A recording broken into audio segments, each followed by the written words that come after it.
আপনার duty officer আমার FIR কেন নেয়? একজন বিধায়িকার এফআইআর কেন নেয়নি? কেন আমাকে আন্দোলন করতে হচ্ছে? কেন আন্দোলন করতে হবে? আচ্ছা, এফআইআর নেবার জন্য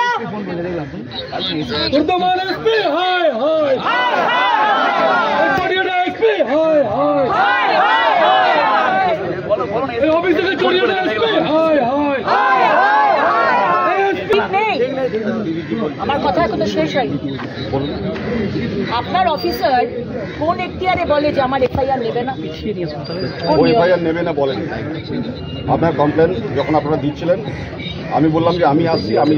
আপনি কখন আসবেন বলেছেন? আপনি বলেছেন আপনি আসবেন না, আপনি বলেননি। বলছেন নেব না, পরিষ্কার উনি বলেছেন আপনি যখন আসবেন আপনি দেখে নেবেন। আপনিও জানেন যে আজকে ডিউটি আছে, চারদিকে সবাই ফোর্স বেরিয়ে আছে।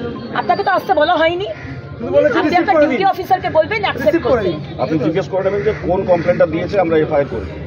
আমার কমপ্লেন এফআইআর করি। আমার কমপ্লেন এফআইআর করি। বলি এটা প্রিয় কোথায়? প্লেস অফ অকারেন্স কোথায়? কুচবিহার। আইপিসিতে কি বলে জানেন? কি বলে? এখানে মানে প্লেস অফ অকারেন্স সেখানে কমপ্লেন হয়।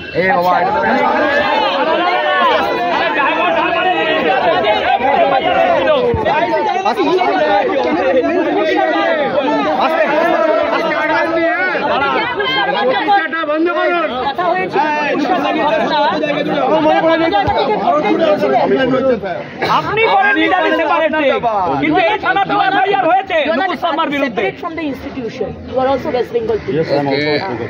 So you be there. Tell your duty officer. I am telling you. I am very much I am telling you. about my duty. I am telling you. Tell your duty officer to behave properly with a woman.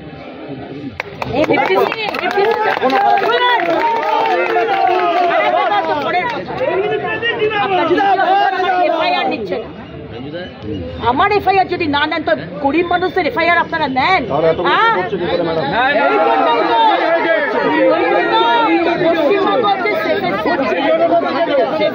এই জন্য